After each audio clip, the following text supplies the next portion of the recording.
people joining. If you haven't yet done our quiz, we encourage you to take the quiz, a couple of questions about some of your hormone things you might be experiencing. So you can scan this QR code with your phone or copy this code into your browser.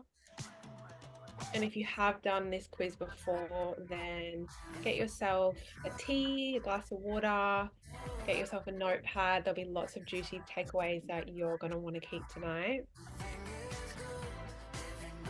And in terms of housekeeping, we just ask that all questions are kept in the chat.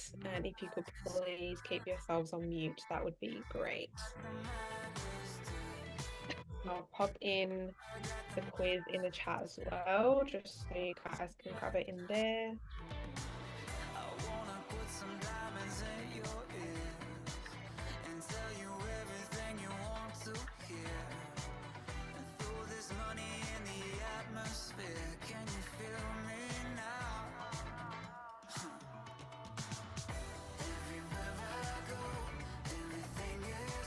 Hi, if you're just coming in, just take the time to take our quiz if you haven't yet done the quiz. You can scan this barcode with your phone, or I've just popped the link into the chat.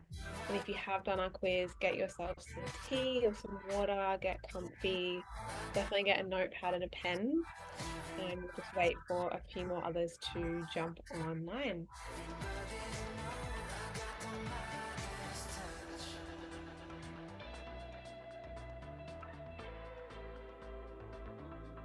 Thank you guys for choosing to spend your Monday night with us.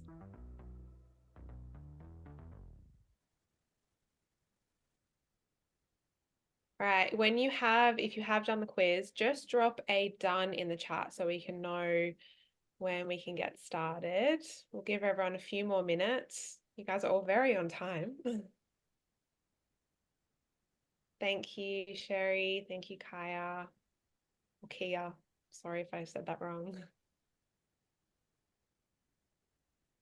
Thank you.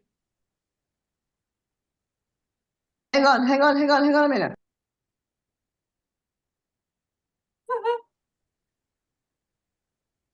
Everyone jumping on, if you can, please keep yourselves on mute. That will be amazing. And ask all questions in the chat. Thank you. So we don't have 100 voices all chatting. If you're still coming in, we have our quiz up here. If you're just joining us now, you can take this quiz to see if seed cycling may be right for you. I've got the link in the chat here. Otherwise, you can scan this little barcode. If not, grab yourself a tea, a notepad, get comfy. We'll get started shortly.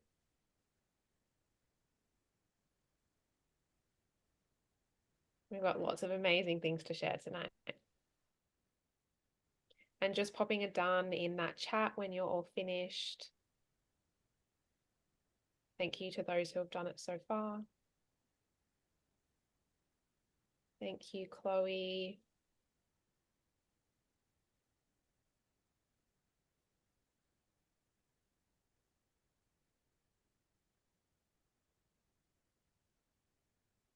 Thank you, Marg. We might get started. So thank you everyone who was here for joining. We might have some stragglers come in on the way, but myself and Mel are so excited to bring this webinar to you and to talk about seed cycling, hormonal health, talk about endocrine disrupting chemicals, all the topics that we love and are so important for every woman to understand. Melissa is our founder of the Seed Cycle. We can thank her for all being here. So Mel, I'll let you kick it off and do a little bit of an introduction into who you are. Oh, thank you, Sarina, and thanks everyone for joining us. What a turnout. This is we had our first webinar last month, and it was just such a great hour, and I hope that you guys get heaps out of tonight. So for those of you who don't know, my name is Mel Kovacevic. My background's in functional nutrition, and I'm also an EFT tapping practitioner. I'm not going to go into the whole story about how the seed cycle came about, but I will say that having a health food product was never the plan for me. I was quite happy working with my clients. I worked with a lot of women to help them heal their relationship with food and their bodies, and men as well. And really, the seed cycle came about because I was trying to help my clients, and I was always one to go over and above. I was the one messaging like, how are you going? How are you feeling after the session? Have you had your water today? And so that was the kind of practitioner that I was. And what I found was, well, firstly, there was a commonality with my clients, and the commonality was hormone symptoms. And so I would hear things like, oh, Mel, I've been doing so well, and then it got to right before my period, and I like the cravings hit, and then PMS, and I was so moody and irritated, and it all just felt like it went to crap. Or I would hear really horrible menopause symptoms. I had a couple of clients who were struggling with hormonal acne, who were on the pill but didn't want to be anymore. And so I realized there was this commonality. And also I was working with a lot of clients for weight loss, and the weight just wasn't coming off. And again, I knew if there was this imbalance, it might just put... I think there's someone not on mute. If you could mute yourself, that would be amazing. Oh, yeah, that's better. Yeah, and so that's where I went and started looking out for... I'm such a believer in food as medicine, and I remember thinking there's got to be some foods that can support my clients and their hormones. And this is where I came across seed cycling. And honestly, it was like that missing puzzle piece. And for a while, I was teaching clients how to do it themselves. So I would say, it's these 4 seeds, and we're going to teach you this tonight. You've got to grind them up.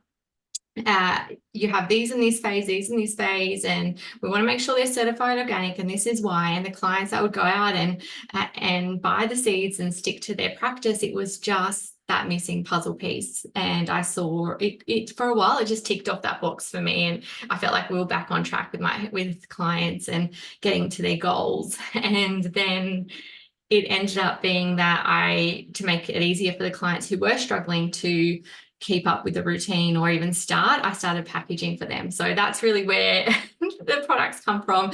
I saw on a small scale how seed cycling helped my clients, but now over the last 2.5 years on a large scale, I've spoken to thousands of customers. We've had even more than that seed cycling with us, and it is, like I said, the missing puzzle piece. So thank you so much for joining us. I can't wait to get into it. I want to pass you back to Sarina. We are so lucky to have Sarina on the team. I can't even tell you. So Sarina is a clinical nutritionist. She's also an EFT tapping practitioner. So we have so much in common in terms of our holistic approach, and so knowledgeable in all things cycle syncing. So back to you, Sarina. Thank you. Yeah, so it's been an absolute dream to be part of the Seed Cycle team. I run my online clinic, basically helping women with their hormonal health, teaching them all about their cycle, like Mel said, cycle syncing, support for PMS and reproductive disorders such as endometriosis or PCOS. And then I'm an EFT tapping practitioner as well, so supporting women with their nervous system, stress reduction, and really improving their relationship with their food and their body. And it just seemed natural to be part of the team at the Seed Cycle. I've used seed cycling with my clients for a really long time as well. So it's so great to be able to work with a product that I know works, and that I live and breathe myself. So I work closely with our retailers and our affiliates, and I'm so grateful to be able to bring all this incredible information to you. I know when I first started learning about my cycle and hormones and that there were natural ways to support myself, I was just like mind blown. So I really hope that we can influence just a few of you tonight in really taking charge of your hormonal health. Yeah, that's amazing. I will step back in and just say what we share tonight is for educational purposes only. Hormones are complex, and we always recommend that you work with a healthcare practitioner, talk to your doctor, but we really just want to make sure that your health is and well-being is of the utmost priority for us. And this is all for educational purposes. So before we get into the juiciness of what seed cycling is, we wanted to just shed a bit of light on what the actual issues that we are seeing with hormones. So globally, 90% of women will experience at least one symptom of PMS, so premenstrual symptom, at some point in their lives. Within this, 20 to 40% of these women experience PMS monthly, and 2 to 8% will experience something called premenstrual dysphoric disorder, which is PMDD. Some of you may have heard of this, some of you haven't, but it is like a horrific form of PMS for some women and can be immensely debilitating. When we look at reproductive issues such as PCOS, which I'm sure many of you have heard of as well, the stats are that 8 to 13% of women are diagnosed with PCOS, but up to 70% of these cases are undiagnosed globally. So there are so many women who have this syndrome and aren't aware of it, and then obviously aren't seeking appropriate support. Mel and I have done so many expos, and we have chatted to so many women about their hormonal health. And we interviewed 500 women, and all but 2 said they had some form of hormone issue relating to their menstrual cycle, whether this was mood changes or physical changes, hormonal acne, or a diagnosed reproductive disorder. And I think the thing was, when we first started chatting to these women and we were asking them, do you have a hormone imbalance or do you have any PMS signs? All of them said no initially. And then as we started sharing what these hormone imbalances and what these signs and symptoms might look like, nearly all of them were like, oh, okay, I do have that. So I think that a lot of women just aren't aware. And so we hope to bring a little bit of an education piece tonight as well, so that some things you might be experiencing may be hormonally related that you didn't know. We also work alongside clinical experts and practitioners, and they too share how common hormone issues are within their clinics. And this isn't just word of mouth, this is reported symptoms from their clients, and clinical testing, which is hormone panels and blood work. So all the evidence is there, and it is really clear that women do need this support. It is exciting times. Many women are starting to sort of move away from hormonal-based contraception and medication towards more natural solutions. So if anyone saw the article in the Washington Post about women starting to come off birth control, that post has basically broken the internet. And I think it's caused a lot of exploration of the topic as well, which is really exciting. In terms of period problems, I think a lot of the issue, and I see this a lot in clinic as well, is that they've been normalized. So women, based on the women that we even spoke to at these expos, they didn't know that these issues were a problem. They've just learnt that they have to deal and they have to suffer with them. And it's all part of being a woman. And this is just the experience that you have to endure. But a lot of women also unfortunately report experiencing negative connotations, shame, and taboo with having a period and bleeding. And I know for a lot of the women that step into my clinic, they shared that they've been ignored by doctors or gaslit, especially when talking about period pain. And I would love to know, leave a yes or a no in the chat if you've had this experience as well, of your signs and symptoms just not really being heard by a medical professional. Drop a yes or a no. Yeah, and a lot of you are saying you're not surprised by these stats, which is devastating, but it's also amazing that we are becoming more aware. Yes, Sherry, you've experienced this in the doctor's office. Yeah, a lot of women have.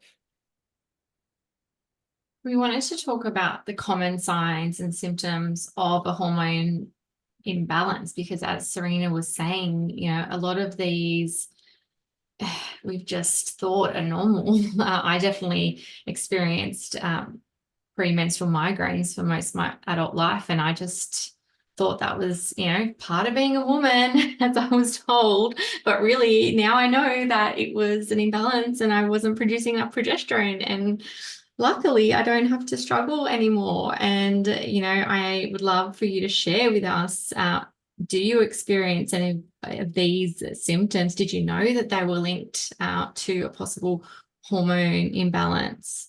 And so we're talking about things like regular menstrual cycles, irregular menstrual cycles, heavy or painful periods, mood swings, fatigue, weight changes. And that's what I was seeing with my clients: changes in libido, skin changes, acne, hair loss or thinning, sleep problems, digestive issues, hot flashes, night sweats, vaginal dryness, mood changes, sleep disturbances, weight gain. We got changes in libido twice, bone density, urinary symptoms, cognitive changes.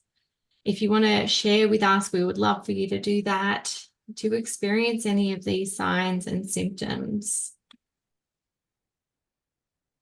I've definitely experienced lots of these across my time. Haven't quite got to the hot flashes and night sweats yet, but we've definitely had fatigue and mood swings. Yeah. I didn't know for such a long time, but since seed cycling and some other nutritional lifestyle changes, gotten so much better. That's so great to hear. Yeah. Mood changes as well. I think that's one of the other things that we've just accepted of, oh yeah, you will feel that mood change before your period. And, but for so many who are experiencing that, like, really extreme mood change, the frustration, the anger, the rage, again, like, this is a sign that there's an imbalance. And libido, this isn't often spoken about, but I know if my hormones are out of whack, my libido's out the window. And again, like, I wouldn't have really understood the link up until recently. Great. Thank you so much for sharing with us. Let's talk about the long-term consequences or impacts of an imbalance. And so this is something that, that list is scary: cardiovascular health issues, osteoporosis, greater anxiety and depression levels, fertility issues, diabetes, cardiovascular disease, cancer, hypothyroidism, obesity, sleep apnea.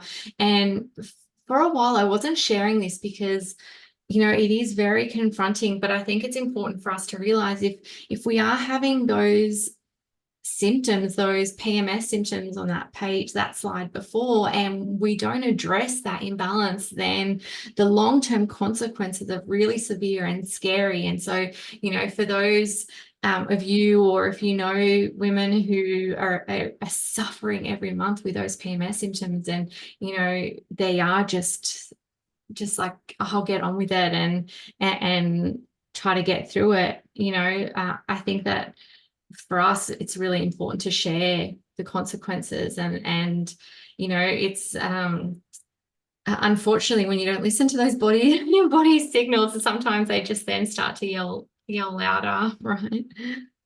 Absolutely. And I think when we look at all of these different coming back to that one, I think when we look at all those different long-term consequences of a hormone imbalance, so many women just think, when we think of hormones, we just think of our period, right? But when we look at the overall influence of how these hormones are changing and shifting so many body symptoms, it's so clear how important they are beyond a menstrual cycle.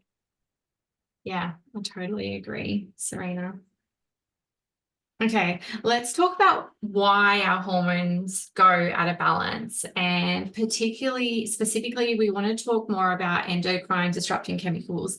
I have a feeling most of you are aware of this. I'd love to know in the chat, do you know about EDCs? Is it something, have you gone down the rabbit hole? Because I guarantee you after this, you probably will. Yeah, so let us know where you're at with that, but we do want to go into a little bit more detail. So yes, not yet. Yes. Okay. So as I said in the beginning, like, our hormones are complex, and also they're very delicate, and the ebb and flow depends on many factors that are in our internal and our external environment. And so our hormones can go out of balance. And when we're talking about out of balance, we're talking about our body making too little or too much of a hormone or a series of hormones. As we go into this, we're going to be talking more about estrogen and progesterone. And this is because these, even though that we have so many hormones, these are our two key female sex hormones. And when these are out of balance, this is when we can really experience those symptoms that we were talking about. And so our hormones can go out of balance for due to numerous things like medical conditions, medication, trauma, nutrition, toxins, endocrine disrupting chemicals, and chronic stress as well. But we do want to focus on EDCs because this in particular, I know I've seen it with myself, I've seen it with my clients. When we can reduce our EDCs, endocrine disrupting chemicals, it has a really big flow-on effect in those hormone symptoms. And so when we're talking about EDCs, we're talking about chemicals in our personal care, some personal care products, in plastics, in food packaging, in cleaning products, in our water, in our food, in terms of herbicides and pesticides that are sprayed.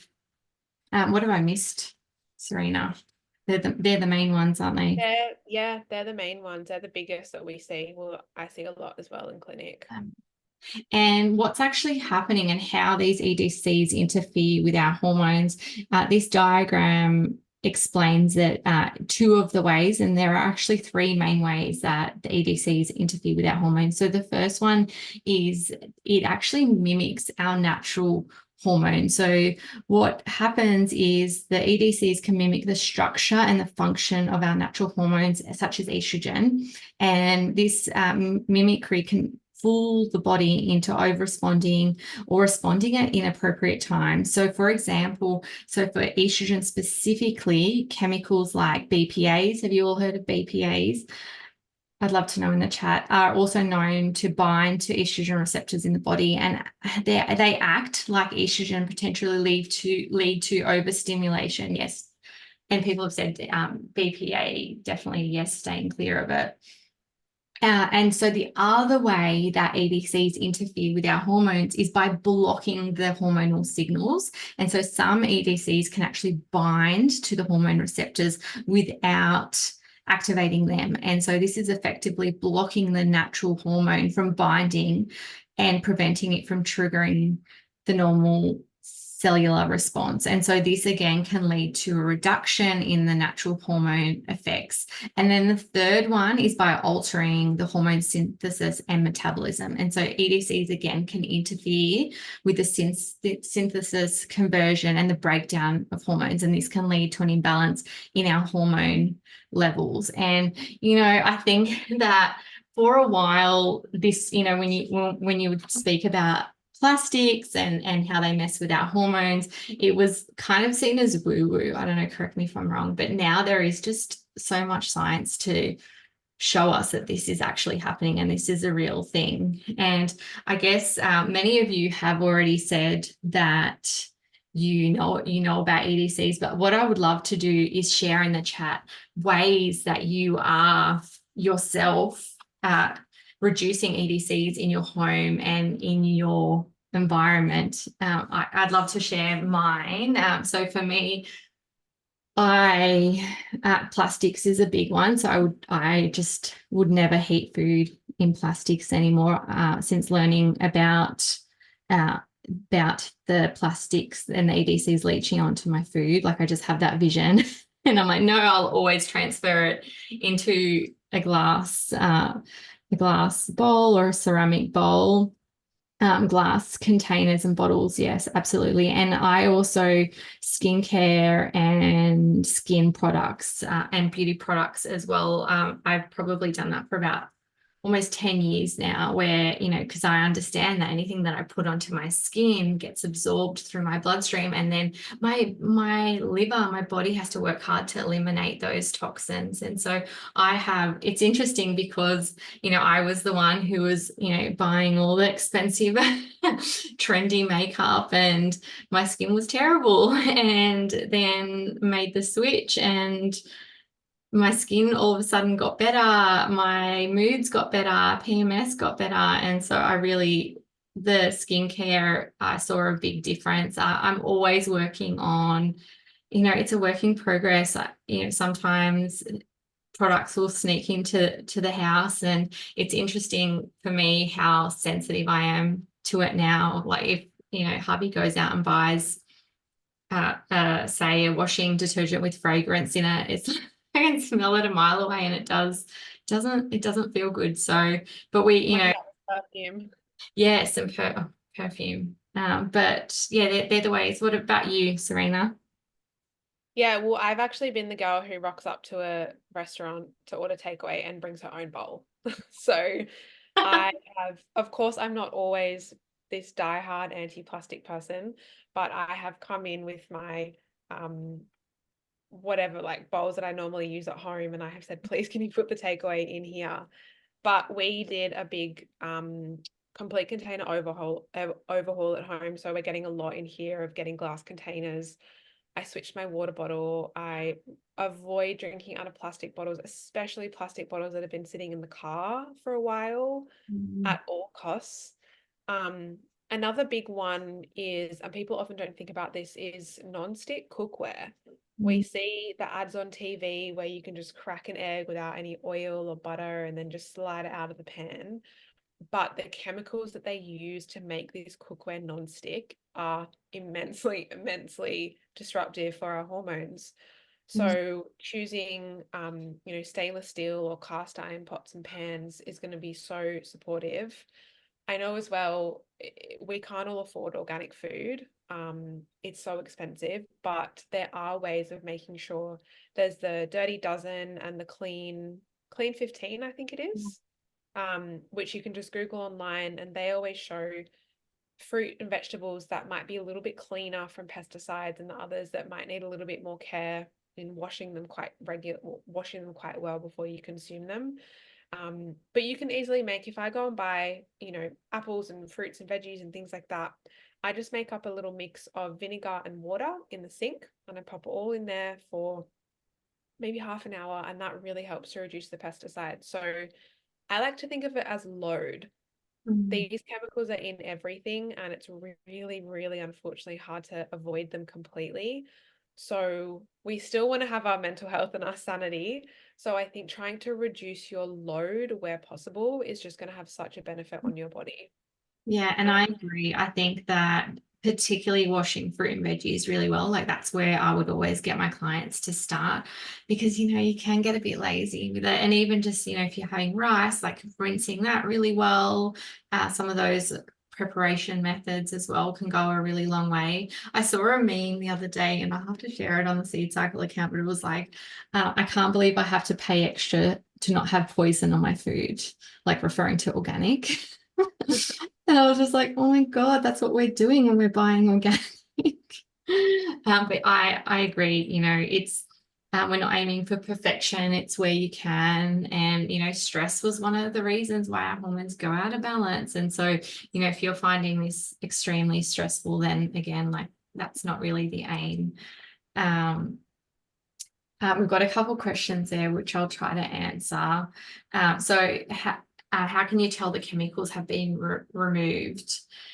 Have you had results from just that? So I'm not sure if that means the chemicals when you're cleaning when you're washing the fruit and veggies. So there's some research on that, and I think there's some information on like how long you should soak, so you know, and what to use, so you know that the chemicals have been removed. So we might share that after, because that's a really good question. I mean, and it makes, like, if you're going to all that effort of soaking, and then, you know, it's like, oh, yeah, it'd be good to know exactly how long for all of them to be removed.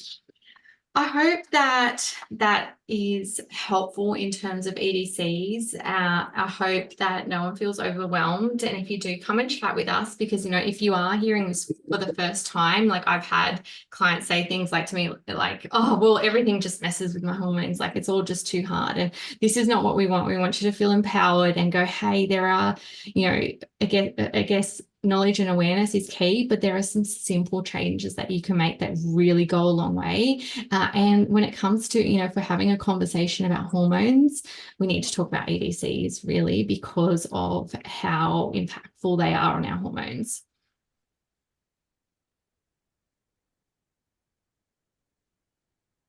Okay, so when we look at the ways the medical system commonly treats hormonal imbalances, I'm not against these treatments in any way, shape, or form. They absolutely have a time and a place, and we are so immensely lucky that we do have access to these options.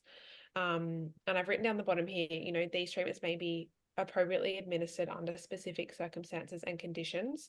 But what I do want to share about this is that more often than not, women will go to their GPs as the first point of call for their period. If it's missing, if it's heavy, if they have period pain. Oh, can everyone please pop themselves on mute? That would be awesome. Thank you. But what I see is that the hormonal contraception and medications can often be overprescribed. So they're almost used as a little bit of a blanket treatment, and the word treatment is used by these professionals, which it's not a treatment, but a suppression of the symptoms. So I would love to know if anyone's had the experience, just have a yes or a no, of going to the doctor about their period or their menstrual cycle and being given this option as the only option. And it frustrates me because hormonal contraception does have its place, but a lot of these forms of medications are just masking the symptoms of what is actually happening, and it's not influencing and supporting people from the root cause.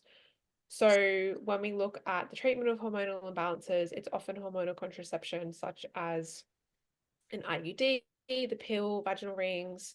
A lot of the time for women going through menopause, they are offered a hysterectomy, or for a lot of women that have PMS and PMDD, they may be given antidepressants or anti-anxiety medication without kind of looking at, well, when is this happening in your cycle? What might be the contributing factors? It's just given as a bit of a blanket.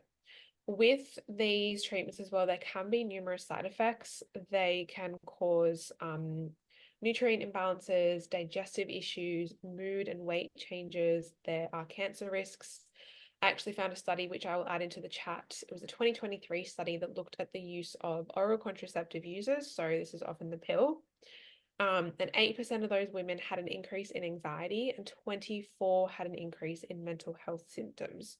So it's not necessarily about these treatments being bad. It's just that a lot of women aren't being given adequate information about what these treatments can potentially do and the side effects of them. If you're a research nerd like me, I've just popped the research in the chat. You can have a little bit of a look.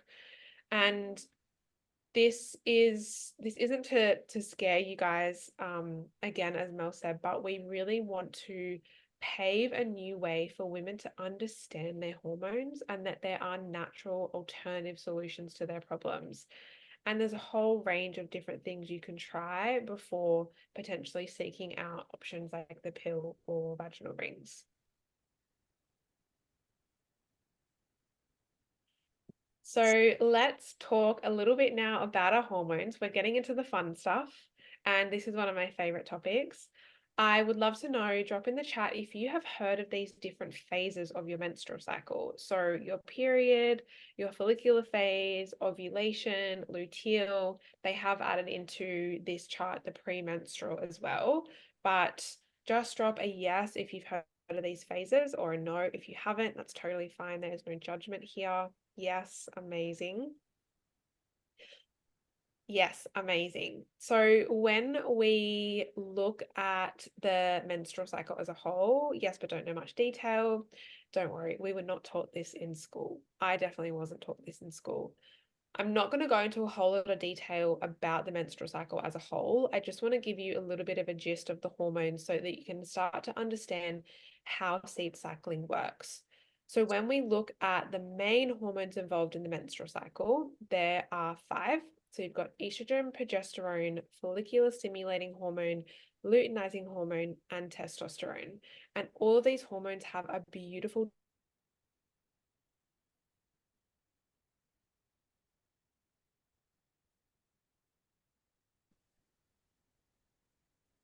Oh, you're back. You cut out for a second. I was so into it and the whole thing just disappeared. Sorry, that was weird. So these hormones have a beautiful dance across the menstrual cycle where they are ebbing and flowing. So for the sake of this masterclass, we're just going to look mainly at the follicular phase and the luteal phase. So the follicular phase is that phase between day 1 of your period and up until ovulation. And then after you ovulate, we move into the luteal phase, which is post-ovulation up until your next bleed. And when we're in the follicular phase, you can see that estrogen is your dominant hormone here. And then as we move into the luteal phase, progesterone is your dominant hormone. And as we get into seed cycling, cycling these seeds across the month have these specific nutrients that are really supporting the production and elimination of these 2 hormones specifically. And we wanted to include a woman's rhythm and a man's rhythm here so you can see just the differences between how we are across the month compared to a man. Now, has anyone heard of the infradian rhythm? I'd love for you to drop in the chat a yes or a no. No, okay, yes, awesome. So the infradian rhythm was coined by a woman I absolutely hail who is Alyssa Vitti. She wrote a book called In the Flow, which is all about cycle syncing. And your infradian rhythm is based on this 28-day cycle of our hormones, which is this complex ebb and flow of estrogen and progesterone and luteinizing hormone and all these different hormones, which ultimately influences our fertility, our energy, our mood, the nutrients that our body requires, and kind of how we feel and show up across the month. When we look at male hormones, they have this same daily rise of testosterone. So they're in more of a 24-hour cycle, whereas we're in a 28-day cycle. So this is why women have different needs across the month. Our hormones are changing, our nutritional requirements change a lot based on whether we have higher estrogen or we have higher progesterone, which is where seed cycling is so supportive, because unlike so many other supplements and diet plans and things that we do, it's often just given the same thing every single day, whereas seed cycling is giving your body these different nutrients so that it can do what it has to do, and then we don't have as many negative signs and symptoms. Amazing. So we've got a couple of comments in the chat about Alyssa Vitti's book. And so Woman Code is written by Alyssa Vitti, and that's a great book in terms of cycle syncing. And she talks about seed cycling in that. In the Flow is the book that she talks about the infradian rhythm and really goes into detail about cycle syncing. Yeah. Now, menopause and perimenopause, I know this is often seen as a very big, scary word for a lot of women. And when I talk to women and in my clinic, and when we talk to women through the seed cycle, a lot of women have fear and worry about all the stories they may have heard or friends who have gone through perimenopause and menopause, and it's been really, really difficult for them. I always share that understanding and having an awareness of what is happening in your body teaches you how to support yourself and also have compassion for yourself. When we look at our life stages in terms of hormones, a lot of the time that perimenopause phase is referred to as your second puberty. And you can see here in puberty, when you are starting to get your period, your brain and your ovaries are starting to build this connection. Your hormones are a little bit all over the shop. And when we start coming into perimenopause, a similar thing starts happening as we transition out of those fertile and reproductive years into the non-fertile years, so post-menopause. And what can start happening to women as they do move through this stage is a lot of the symptoms here, such as irregular periods, spotting, or heavy bleeding, hot flushes and night sweats, difficulty losing weight, changes to their libido and vaginal dryness, irritability and low mood, emotional changes. If any women on this webinar are going through menopause or perimenopause and you've experienced some of these symptoms, I would love for you to just drop a yes. I do know that for some women, these symptoms can be absolutely debilitating. But when we do learn that a change in your progesterone and estrogen are some of the drivers in these signs and symptoms, and we can learn how to support this progesterone and estrogen, it can be a major factor in reducing your symptom intensity. And yeah, we've got a couple of you who are going through this. It's a fun time, isn't it?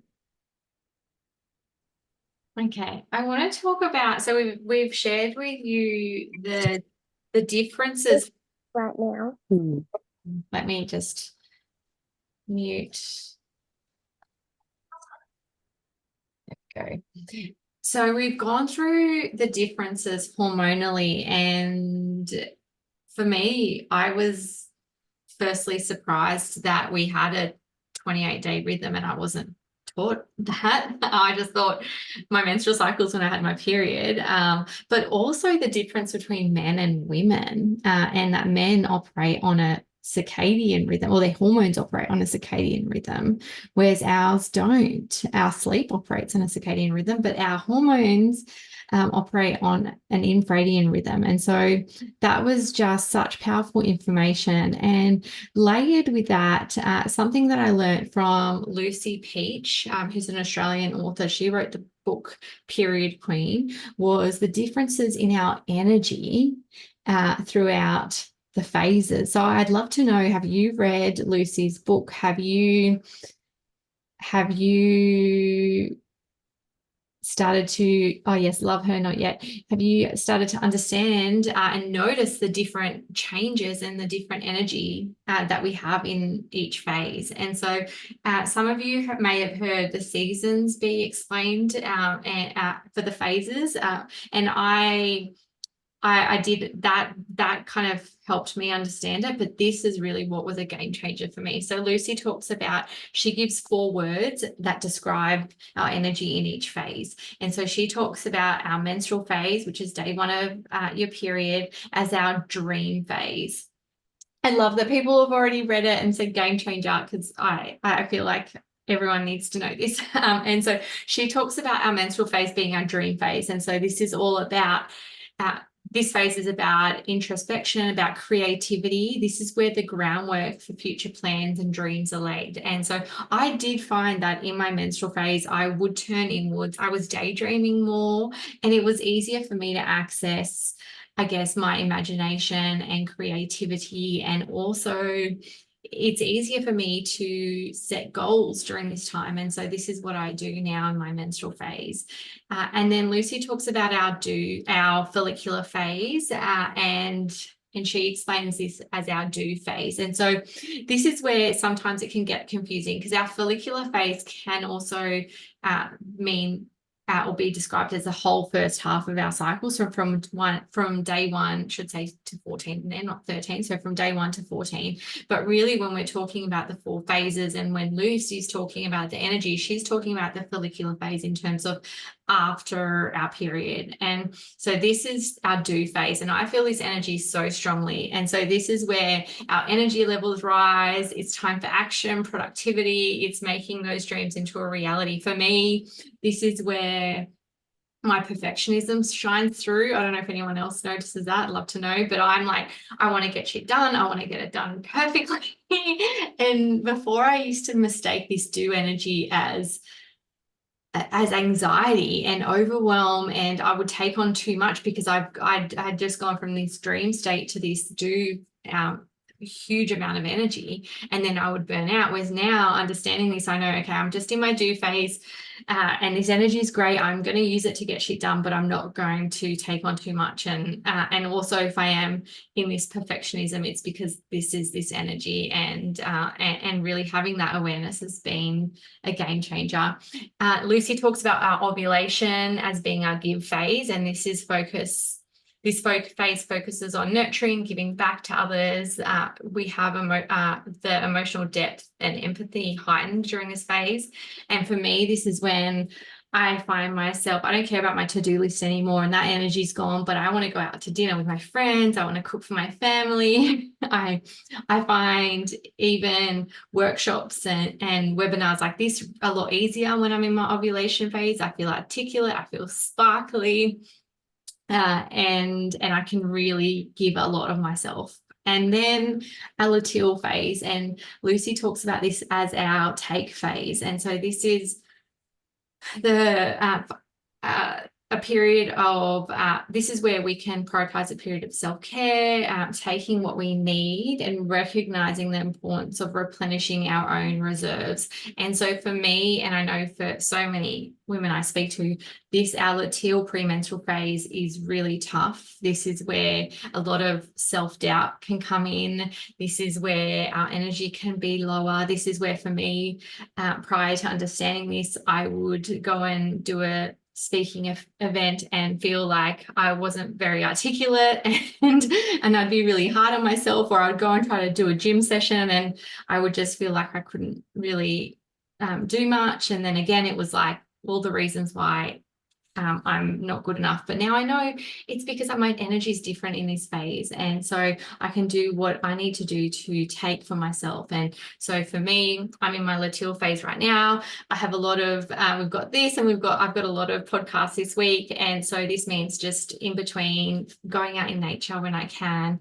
prioritizing my sleep, making sure I'm drinking lots of water. And so, I think the mistake sometimes when we hear about cycle syncing is that we need to I guess change things to suit, and where we can, that's great, but a lot of the time it's and I know for me it's more of the awareness of it, and then making time where I can to fill up my cup during those phases. I'd love to know from you, Sarina, what phase are you in, and how are you supporting yourself during this phase? And everyone, please let us know in the chat. I am coming towards the end of my bleed. So it's funny today. I feel I don't know how to explain it, but it's like I feel this like bounce into my follicular phase, where the first few days of my period, my partner has labeled me as different animals across my menstrual cycle. So he just called me what they are. In my follicular phase, he calls me a deer. In my ovulation phase, he calls me a lioness. In my luteal phase, this isn't a very nice one, but he calls me a Tasmanian devil. And then when I'm bleeding, I'm a koala. So I've just left the koala phase, and I went out this afternoon on my bike in the sun and just went for a little bike ride, and I could feel, just so much more energy. So I'm similar to you. I can get overwhelmed with all the ideas and all the things that I want to do. So I often just have my notes in my phone is so full of the things that I want to do, and I just start jotting it down so that I don't overwhelm myself or kind of over schedule, which is often what I will do. Yes. Oh, thank you for sharing, and thanks to everyone for sharing. I think normalizing this conversation of like where you at in your cycle and how are you supporting yourself is so cool. I know that I'll often ask this at the start of a workshop, and sometimes I can see people are taken off guard and kind of like, why is she asking me this? This is not what I signed up for. But luckily I can also then go into explaining why I'm asking this, and the importance of starting to talk about this and understand our phases and this body literacy. So I hope that you enjoyed that. I love that some of you have already read Lucy's book. I'm such a fan, same as Elisa Viti's. book. There's so many beautiful resources. Okay, let's get into seed cycling. I'd love to know how many of you are already seed cycling, how many are new to seed cycling. Pop it in the chat so we can have a bit of a look. So seed cycling is an all-natural ancient technique that combines the best of nutritional, naturopathic, Ayurvedic practices, as well as Chinese medicine to help restore hormone balance for women. The seed cycling is based on the principles of using food as medicine. You may have seen it described, usually on TikTok, as biohacking your menstrual cycle, which I mean does sound cool, right? And how seed cycling works. So the process involves 4 key seeds, and I'll always say to people, these seeds you probably already have in your pantry. It's just a matter of grabbing them out, making sure they're certified organic, because we spoke about the EDCs, and all we're doing is grinding up the seeds, and that's so your body can access the nutrients in it. And so the concept behind seed cycling is that these specific seeds carry important oils, vitamins, minerals, and essential fatty acids that support the production and elimination of our key female sex hormones, estrogen and progesterone.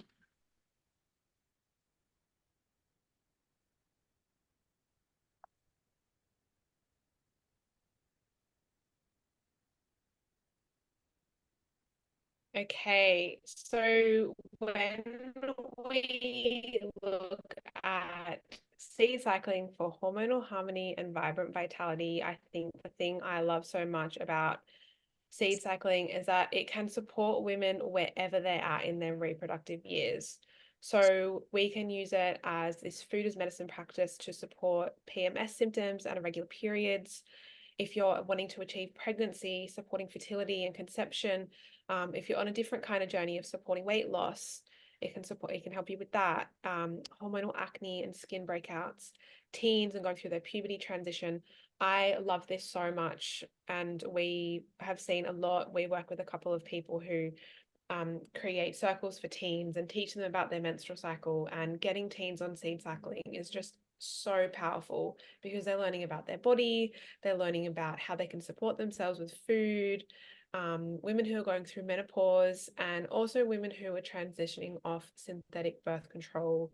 So it kind of can be supportive for absolutely everyone, no matter where they're at in their hormonal journey, because you are working with the root cause, which is your hormones.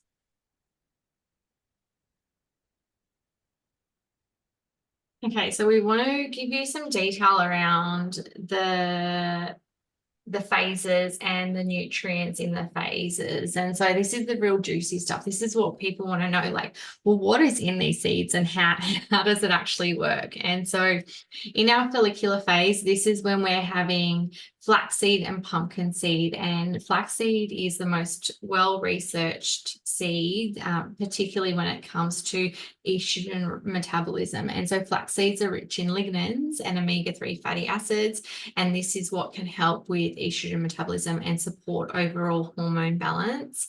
Pumpkin seed as well is high in zinc, which is essential for reproductive health, and also hormone production. And we love to highlight some of these key superstar nutrients in these seeds. And so for phase 1, you're getting more than 100% of your recommended daily intake of omega-3s, ALA.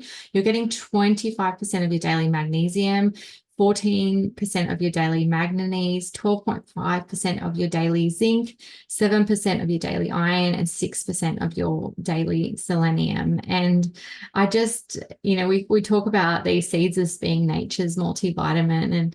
And I tell this story, and you may, if you've heard me speak, you may already have heard it, but it's when it was a real moment for me when I realized the power, how important the actual seeds and are to me. And so I had a biochemist come to me, and they were wanting to make seed cycling easier. They wanted to create seed cycling in a supplement form, and they started talking about how they would extract all the nutrients and then recreate it so we have all these vitamins and minerals, and in that way you can just pop a pill.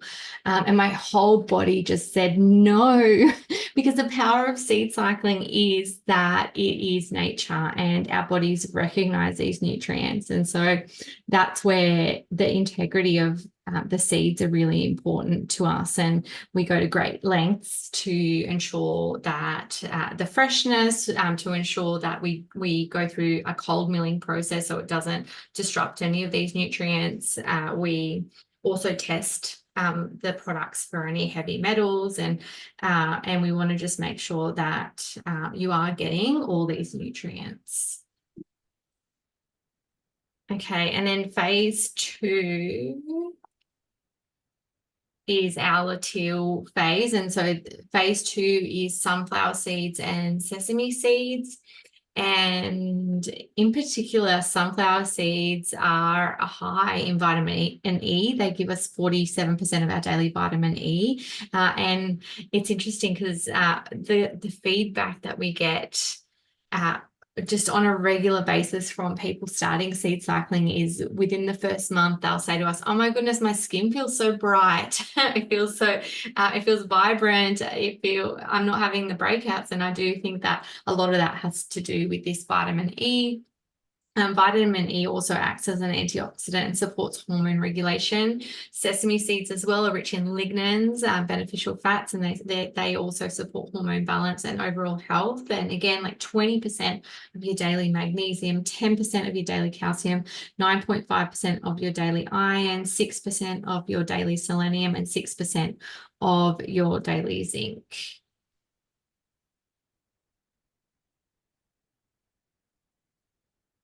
Okay, we want to talk about how to seed cycle, and this is a question that we get asked often, which is, what if my cycle is irregular? So you'll see this diagram here shows that the way to seed cycle is from day 1 of your period to day 14 of ovulation. You're having phase 1, which is flaxseed and pumpkin seed, and then from ovulation or day 15 back to day 1, you're having sesame and sunflower.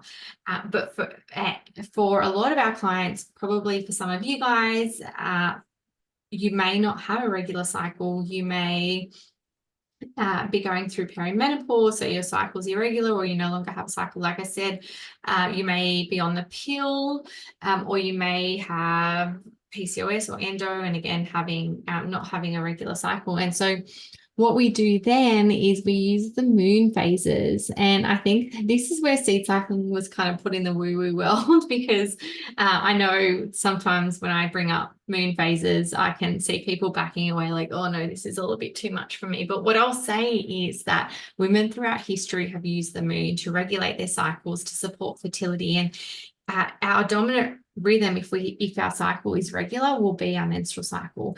We are cyclical beings, and if we have an irregular menstrual cycle, or like I said, then our next dominant rhythm will be the moon phases. And there's no coincidence that the moon phases and our menstrual cycle are the same length. So what we do is we use the moon phases to mimic that menstrual cycle. And so we're having phase 1 from a new moon and phase 2 from a full moon. So someone's just asked a great question. Is a cycle of 31 to 35 days considered irregular? What would you say, Sarina? I would say within 21 to 35 days is still considered a regular cycle.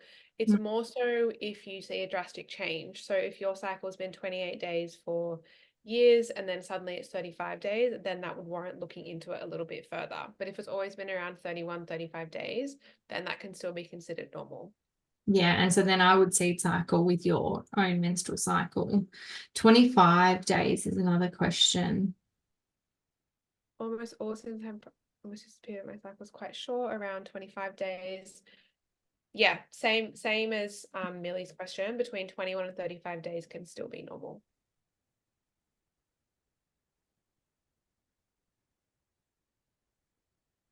So the therapeutic dose for seed cycling.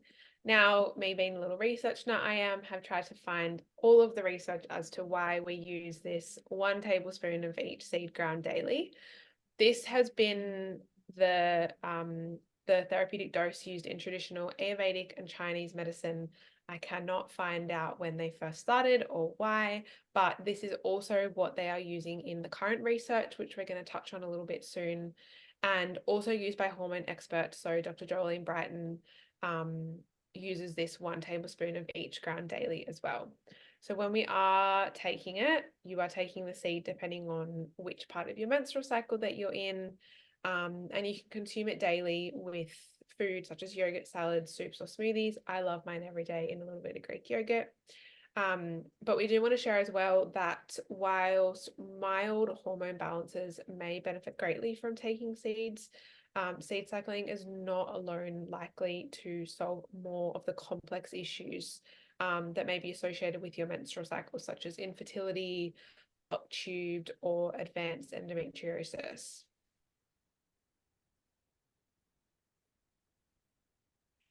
All right, so this is some of the current evidence to support seed cycling, which is very exciting. We did a talk for Torrens University last year for their nutrition cohort, and shared a little bit more about the research. And there's plenty of research on the seeds individually supporting hormone health, but this is the first kind of research that looks at a specific reproductive condition such as PCOS. So this was published in 2023, so very recently, which is great. It was a 3-month study that involved 60 women who were diagnosed with PCOS. They were between the ages of 15 and 40, and they were from Pakistan. And this PCOS diagnosis was based on ultrasound and hormonal panels, including TSH, LH, FSH, and prolactin. So these women were divided into 3 different groups. The control group was no changes to their diet, so nothing really changed. The other group was a portion-controlled diet, and they were put on a medication called metformin.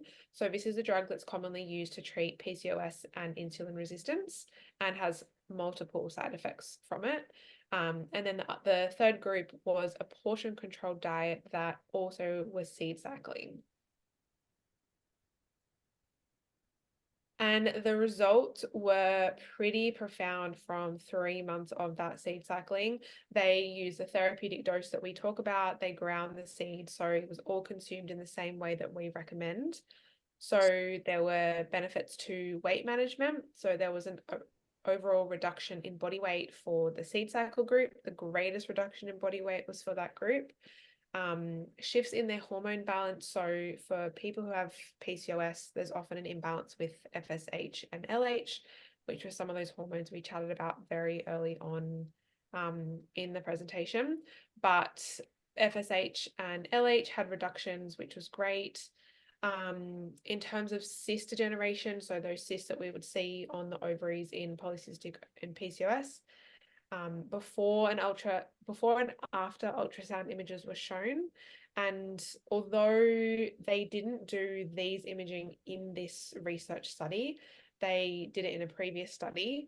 It did show a 36% overall cyst reduction after 3 months of seed cycling, which is just absolutely incredible. There was also a slight reduction in TSH, which is a thyroid hormone. This also influences your menstrual cycles. There was a reduction in prolactin. Although it was only 2%, it is still really incredible to see that a food product is reducing this by that 2%. And there was also no external funding or grants, so that the evidence was clear and not biased towards any companies putting money in for it, which we love. Now, Sorry, Mel, just a note back on that research is why it is so exciting and why we're excited that we're going to be doing more in the seed cycle as well, is that women's health research has actually only been included for the last 35 years of clinical trials, which is not long at all. So as we're kind of waiting for more research to be done, we are doing our own case studies. We're gathering data with the practitioners that we work with. So if anyone wants to see any of those results, just drop a note in the chat and I can send those to you. But yeah, we all love real life results and hearing stories. So let's get into that too. Yeah, but as a company, we're so proud to be able to do our own research and those case studies and working with other practitioners. It is just so important to us. So something that we will continue to do while we wait for hopefully more research and studies to be released. So this was Laura. So her cycle, she says, was all over the place. And then within 2 months of seed cycling, she saw her period became regular. And you can see that in her little menstrual cycle app, which was really cool. Another one was Sally. Some of you may know Sally. She's absolutely incredible. She's a dermal clinician, and she, after 4 weeks, so after taking the seeds for around 4 weeks, my postpartum cycle returned, and she was 7.5 months postpartum. She hadn't had any discomfort, cramping, and her energy levels were pretty good. So that was a really great result. And I remember Sally actually saying to me that when her period returned with her other kids, she was having symptoms. So she was super happy not to have them, and her period returned nicely. And this just always gives me goosebumps. I just feel so lucky that we get messages and photos like this. So this was from Melanie and Marie, and they actually sent these. One was through email and one was through Instagram DMs, and I get these beautiful positive pregnancy test messages. I'll get photos of ultrasounds and women telling us that they felt like seed cycling helped them to conceive, and it's just it gives me goosebumps when I see these photos. And the fact that they're willing to share this with me is just so special. And, it makes sense in terms of fertility. If you are supporting a regular menstrual cycle, if you're supporting a healthy ovulation, you have more of a chance to conceive. I do say whenever we're talking about fertility and conceiving, is that I would never, seed cycling is an in combination practice. So I would never want someone to put off going to see a specialist or a doctor for fertility issues and see if seed cycling is going to help. Really, like, we want to be doing this in combination with working with your doctor, with a practitioner, with a specialist. And that's with most things, like, there's no magic bullet. There's no quick fix. The great thing about seed cycling is it's really addressing the root cause. But, for you, it might be a combination of seed cycling and herbs from your naturopath, or it might be a combination of seed cycling and EFT to manage your stress, or, there's lots of pieces to this puzzle. And so when we are introducing seed cycling, it is always, this is an adjunct, this is an in combination. And for you, it might be that missing puzzle piece. So I would love to hear in the chat, do you feel confident in how to start seed cycling? If you're not seed cycling already, we've shared a little bit about cycling with your menstrual cycle or the phases of the moon. I would love for you to drop in the chat if you know how to get started, or if you would like us to provide a little bit more support around that. Yeah, and this is the most common question we get, is like, how do I start? It's all a bit, and this is where even with my clients, it was like, oh, Mel, like, what seeds are they again? It's all a bit confusing. And so for us, it is just, we want to make sure that it's super clear. I guess step one is like asking if you have a regular menstrual cycle, or is your cycle irregular, or you no longer have a cycle, and then you can determine whether you can seed cycle using your own menstrual cycle or the moon phases.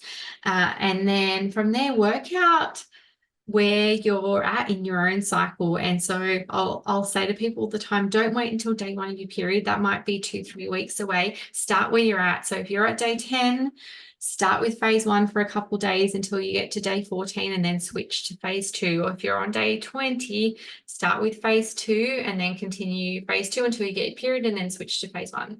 Same with the moon phases. It's perfect timing because today's a full moon. It's today, isn't it? Yeah, it is. Today is the day of the full moon. So you can start with phase 2 if you're seed cycling using the moon phases. So it's a great time to start. We've also got some good questions in here. Is it better to take them in a fasted state or any specific moment a day? I would say any time of the day is totally fine. Mel, you might have different thoughts on this. Yeah, absolutely. Anytime. I do recommend trying to take them at the same time each day, purely for the point of it becoming a habit. So I know for me, my morning snack is usually Greek yogurt with berries and the seeds. So that I'm just in the habit of taking it, because otherwise it gets to the end of the day and I forget and I'm like, oh, I haven't had my seeds. Yeah, and actually that's something that we didn't mention is how long should you seed cycle for? And based on the research and our practitioners, what we always recommend is seed cycling for at least 3 months. So within the first month, clients will say, I feel less bloated, my digestion feels better, I'm going to the bathroom more regularly. That's all those beautiful fibers in the seeds. My skin feels brighter. It's really that 3-4 month mark where we'll start to notice those PMS symptoms reduce, the cycle start to regulate. So it's not a quick fix. It is something you've got to commit to. You've got to do it every day. Yes, if you miss a day, you could double up. It's, it is forgiving in that way, but you want to be as consistent as you can with it, and you really want to give your cycle the time to build up those nutrients.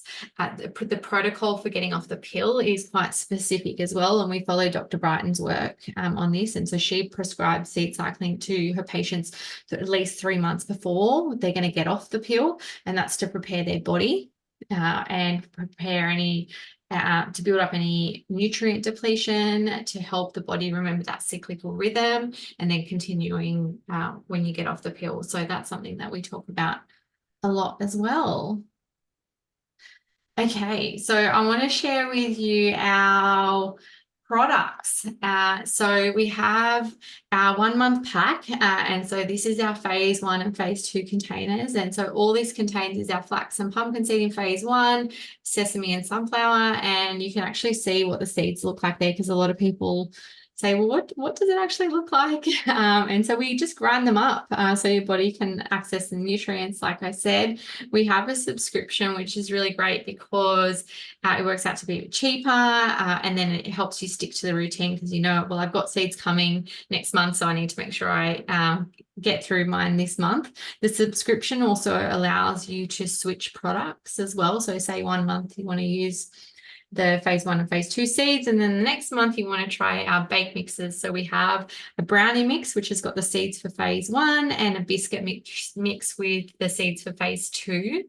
And so then I just always want seed cycling to be fun. I want to give you lots of different ways to incorporate the seeds, and so the biscuits and a brownie are a great way.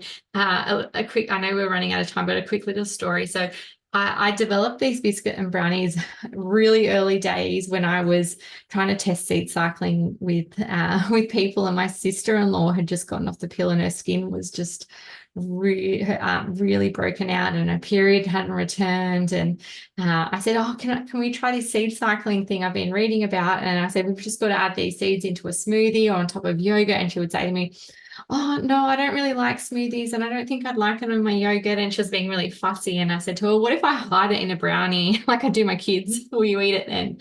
And she said, yes. So I started making these biscuits and brownies for her, incorporating the seeds. And it took me so long to work out, to make sure that it was a therapeutic dose. And I also wanted them to be clean for her. So they're like gluten-free, dairy-free, refined sugar-free. You'll see the ingredients. It was put together in my kitchen, and within a couple months, sure enough, her skin cleared up. You'll see she's one of our before and after photos on the website, and her period returned, and we were both we'd look at each other and be like, oh, I think it was the seeds.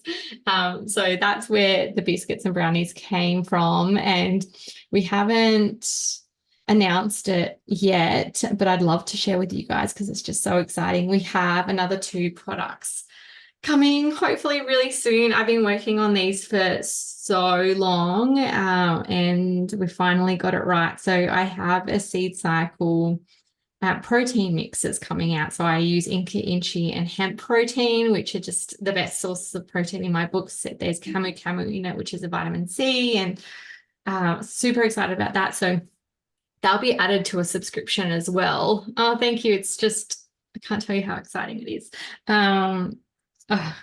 I'll tell you something else quickly. So my husband helps out a lot with the business, and I've employed him as like the CFO.